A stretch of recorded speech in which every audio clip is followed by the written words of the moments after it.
Hey everyone, I'm Patrick Klepek, editor over at Crossplay, a newsletter at the intersection of parenting and video games. And this is your video guide for understanding how to do parental controls on a PlayStation 5. Maybe it's your PlayStation 5, maybe it's a PlayStation 5 you got for your kid, maybe you're both playing on the same device. Either way, every single device has a different way of setting up parental controls, and I'm here to help you figure out how to do it on a PlayStation 5. And over at Crossplay, we're actually coming up with guides for every device. Roblox, Fortnite, we're going through the whole thing. But here, this is your guide for PlayStation 5. We're doing this in real time. I'm going to walk you through this process in the same way that I did it for my own kid. Now, this front right here, this is going to look a lot like your kind of desktop on a PlayStation 5. To get to the spot where you're going to create an account, you're going to scroll up, all on over. You're going to go to your name, and you're going to log out. So you head down here, and you want to be at this page in order to start this process. And then you're going to go ahead and click this PlayStation button at the center of the controller. So you do that, and that tells the PlayStation, hey, you want to set up a new account. You're like, I sure do. So you probably have your primary account. Importantly, you need a primary account. You need a parental account in order to create a child account. If you just want an account for your kid and it be lawless, go with God. I can't stop you. If you want to actually set up a kid account, then you're going to have to follow this process next. So then you go over to Add User. Now, if you just want your kid to jump in and play a quick session and you don't want to deal with a whole account and parental controls, you can do that. That's called play as a one-time guest. You just click over here. Don't even have to sign in. Just go quick play, and you can do a two-player game and go about your business. This guide is really if you're doing something more ambitious where you want to have control a relationship with your kid and the account that they have on the machine as well. So you're going to go to Get Started. Someone might tell you all this information is very important. A lawyer would tell you it's important. I'm telling you, you can just click agree and keep going. Here, depending on what you've done in the past, your journey next changes. If you have a phone and you have the PlayStation app, you can just open up your camera. You can scan this QR code. And if you're already logged in on the official PlayStation app, you can log yourself in. For the sake of this video, we're not logging into our account. We will in a minute. And so this QR code will still become important if you decide to go that route. But if you're making an account for your kid, what you want to do here next is create an account. So at this point, you enter in where you're from, your preferred language. Here is where you're going to put in the birth date of your child. For the sake of this video, I'm going to make up a birthday for my child. I did not have a kid in 2014, but I do now. You go ahead and click Next. Here, you can learn about the world of PlayStation's privacy. It pulls up a web browser that's got some information. For the purposes of this video, you can just go ahead and Next. So at this point, the PlayStation assumes that the child has been setting up the account, or if the child has been setting up the account, they know they have to hand the controller to you, whether they're a guardian, a parent, some other adult in the room. And so in this video, I'm handing myself the controller. And so I still have it. So I hit Next. Here you're going to select your account. What is the parent account? What is the primary account that is going to manage the child account? If it's just you using the PlayStation 5, then it's going to be pretty easy. You're going to find it. You're going to find it right here. So you're going to go ahead and click on that account. Next up, you have to sign into your account. Now this is the point where you are going to sign into your account. So you can use the QR code. You can scan it. I believe it'll take you to a PlayStation website. It'll also take you to the PlayStation app. And you can use that to verify. So, I mean, I can just do that now. So if I just scan this, and I get the PlayStation app, comes up. Turns out I have to sign in here as well. So, follow along. Go into your password management software of choice. Put in your information. If you've logged in recently, and in theory this part won't happen, and you can skip along. But so I've gone ahead and all right. So now I'm logging in through my phone, and it asks, "Did you just try to sign in on this device?" It's like, yeah, I did, and I'm gonna go ahead and approve that now. Now, if you don't have the PlayStation app, just go here. You can sign in with your information, with your password. That will function exactly the same. You don't have to get another app if you don't want to. That said, I think it's well worth getting the PlayStation app because you can modify the parental controls. You can approve purchases. There's a lot you can do on the app. So I recommend getting it. But at this stage, as you're watching the video, if you don't have it, you can just put in your information manually here. I will go ahead and approve that I have tried to sign in.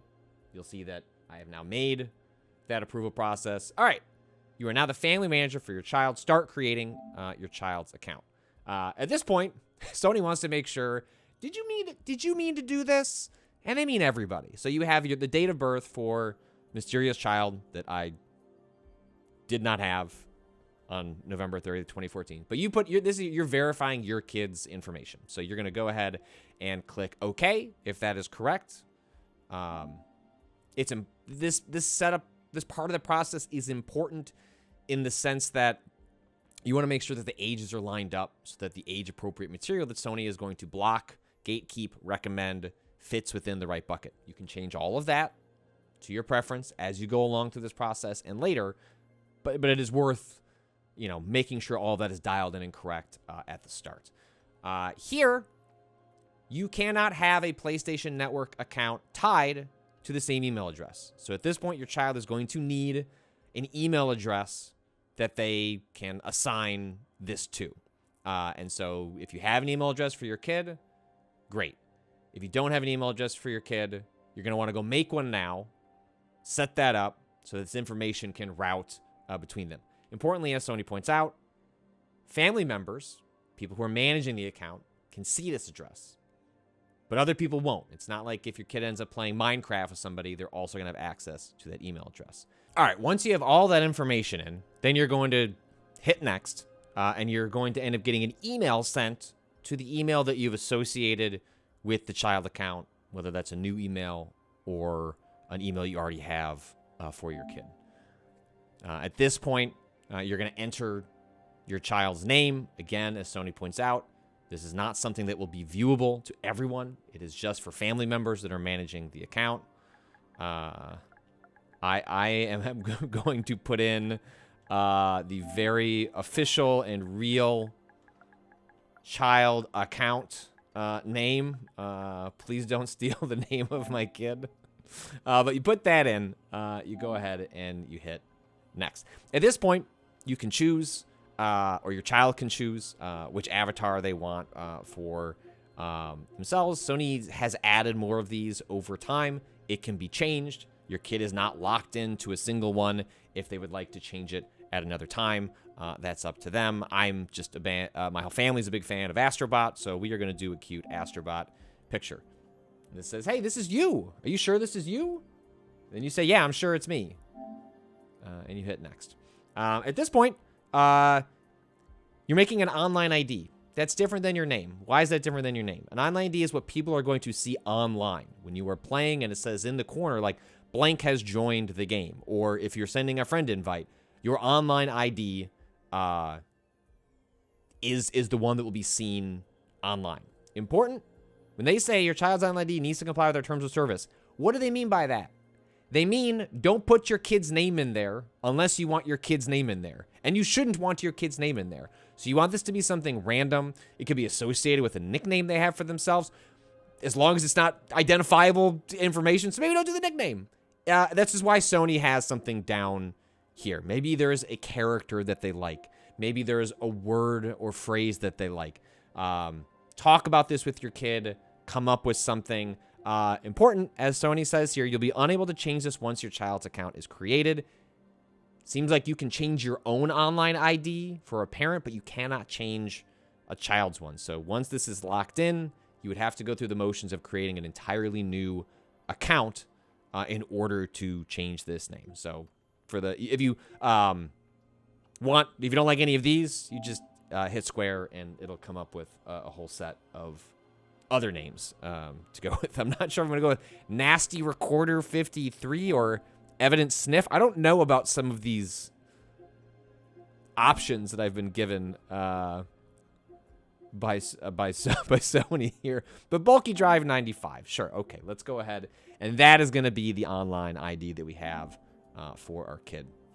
This part is important because, it should be clear, all of this can be changed in the future. You are not, unlike the online ID, you are not locked into this going forward. But this is giving you different options for your child's privacy profile. And it sort of just sets in a bunch of standards and parameters for how Sony is interpreting how to treat your child while they're using a PlayStation 5, right? So it goes everywhere from social and open. I like to maximize my chances to connect, be seen, and socialize. Team player. Effortless multiplayer, but I limit who knows my real identity. Friend focus. Anything for my crew. More restrictions for strangers. Soul and focused. I keep a low profile and choose who I interact with. And then I don't want to choose one of these templates. I want to customize all of them. Importantly, you're going to get a chance to review them regardless of which one you picked. For my kids, I have an 8-year-old and a 4-year-old as of this recording. Anything for my crew. More restrictions for strangers. That's basically where we're dropping in, where they can have friends, but is highly specific. People they know in real life. And they're not spending a lot of time interacting with strangers online, if at all. So you'll see this gives a more detailed description of what the profile is. In this case, your child's friends can see your child's games and trophies. They can chat with your child and invite them to play multiplayer games. Other players, aka strangers, they can ask to become friends, but your child still has to give them permission. If that gives you pause, like it might give me pause, like it does give me pause, you go to review and customize. It's like, okay, here's the information that gets into the nitty-gritty on, I have strong opinions on what should happen with my child when they're on a PlayStation 5. If you just want to put your trust in the profile and what Sony is sort of gesturing at, you can just keep moving. You can go to apply, and again, you can always go back to this. You can always go on your phone, and you can alter it from there, and it'll apply back to the account in real time. But like for me, who can ask to be your child's friend? You know what? I think like no one, which means literally no one can ask to be a friend. They will not have a friends list. Friends of friends. If they have a friend, if someone is friends with that friend, they can ask to be on your child's list. That feels like within the realm of acceptability to me, where if my daughter becomes friends with on PlayStation Network with a friend of hers, well, I don't know all of the people that person knows, but I'm okay with those people perhaps asking to be a friend because maybe they all play together online. Your mileage may vary. You may feel differently about that. But that's where I often fall on things like this. Get cross-play game invitations outside of PlayStation Network? No thanks. So we're going to keep that at don't allow. Who can interact with your child through parties, games? Like, I just want that to be your friends list, right? Broadly, I want friends list only, and then you're going to decide what you want to do from there. So you go ahead and hit apply. Data collection. Basically, Sony collects less data for recommendation services when your kid is younger, and that might change as they get older. This is also a personalization, which is related to data collection. These are also things that you can customize on the account if you feel differently in the future. So you can go ahead and click next.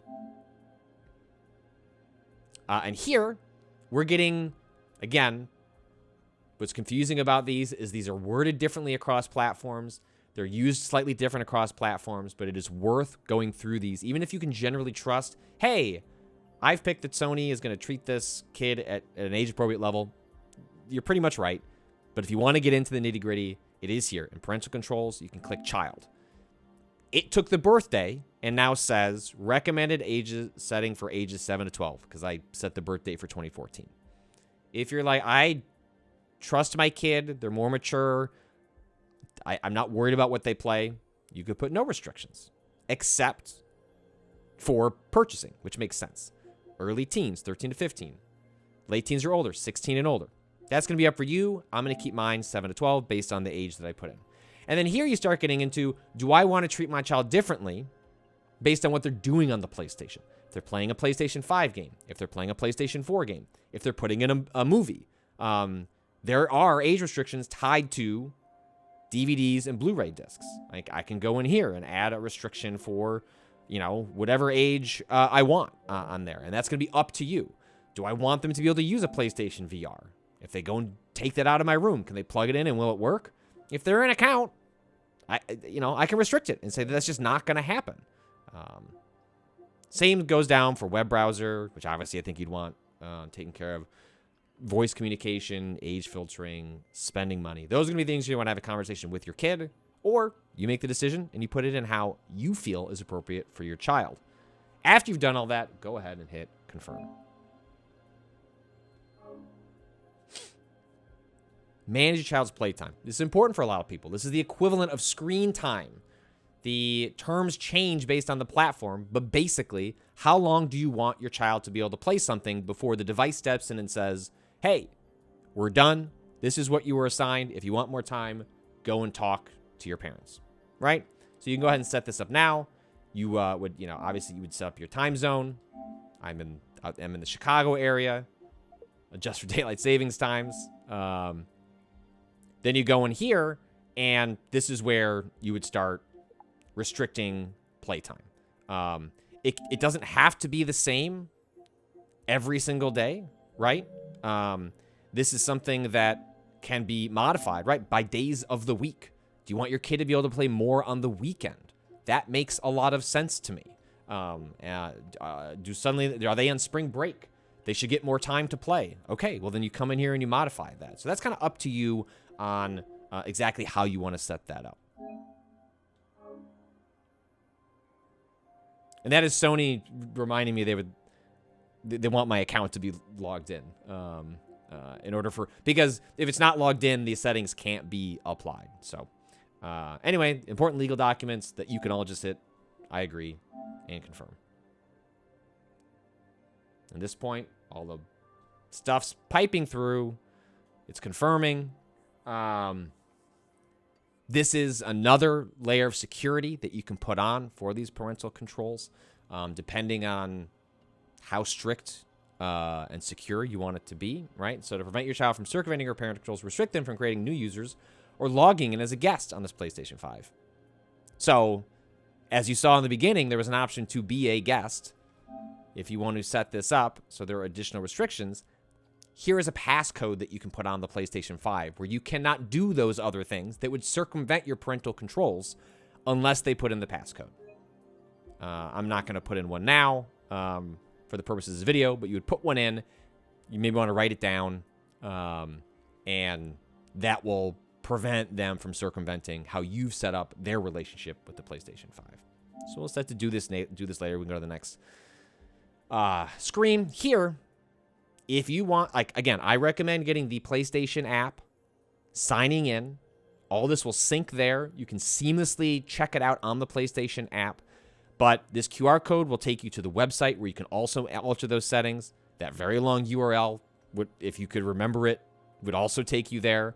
But again, I recommend you get the PlayStation app and you use that to manage the settings in the future, or you can do them on the PlayStation 5 itself.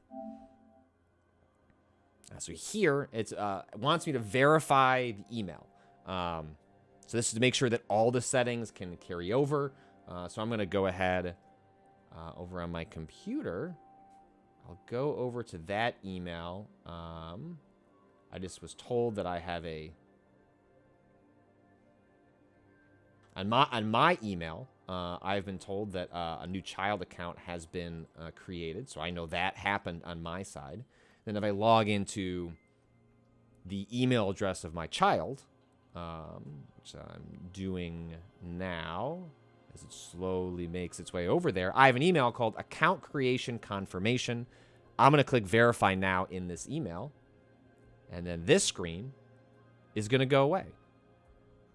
Ta-da. Oh, look, my playtime has changed. So you'll see, that's why they wanted you to verify the email. So all these settings sync over. Now this account, this child account, has got an hour before it's, you've got to negotiate with mom or dad or whoever to keep playing. Now this is another way to secure your account. You'll stay signed into PlayStation Network on this PlayStation 5 unless you sign out. The following are recommended to make your account more secure.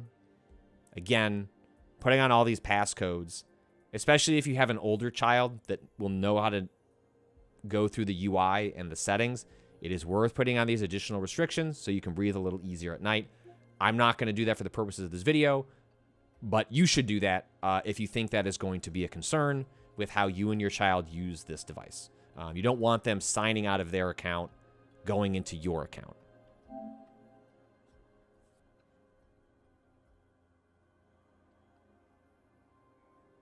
And there, give the controller to your child. Bulky Drive 95's account has been created and added to your family. You can hand the controller back to your child. Oh, I did it. Way to go. And now the account has been created. Like I said, as they're reiterating here, the PlayStation app is the best way to manage this now and in the future. But you can manage it on the console. You can manage it on the internet. You can even log into it through your phone if you don't want to get the app. But I reiterate again, it's a good app. Go check out those controls. It's really what I recommend to anyone watching this video. And you've done it. If I can do it, you can do it. It is worth making child accounts for your children when they are on any device, up to and including a PlayStation 5. The peace of mind that you get from having a little insight into what they're doing, it just allows you to have a better, more trusting relationship with what they're doing while they're playing a PlayStation 5, an iPad, an Android tablet, a Nintendo Switch, playing on Fortnite, whatever it is. It is confusing. It can be scary. It is understandable that you wouldn't want to jump through those hoops because you don't know what everything means. So I hope this guide to the parental controls for the PlayStation 5 have been useful to you. If you want to know more about this, find other guides, you can subscribe to this channel on YouTube where these videos will live. You can read the Crossplay newsletter at crossplay.news, where I'm always reporting on what's happening in the world of parenting and video games. Thank you for watching.